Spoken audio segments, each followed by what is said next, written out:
Tapos ito yung isa. Ayan. What's flavor for this?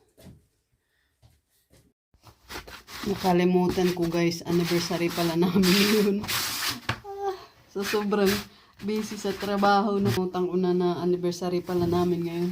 Tingnan nyo guys, yung anniversary pala namin ngayon. 4 years anniversary. Nakalimutan ko. Dahil iniisip ko lagi trabaho. Nakalimot na ako. Yan, ito na lang yung ano namin. Dapat lalabas kami. Kaso lang walang time. Kasi gabi na. Nag-order na lang kami ng pizza para kumain. Yan guys. Kain na tayo guys. Ano, pizza. Yummy.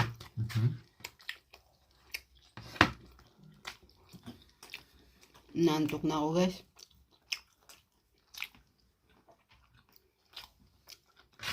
Ang dami ko kasing ginawa ngayon.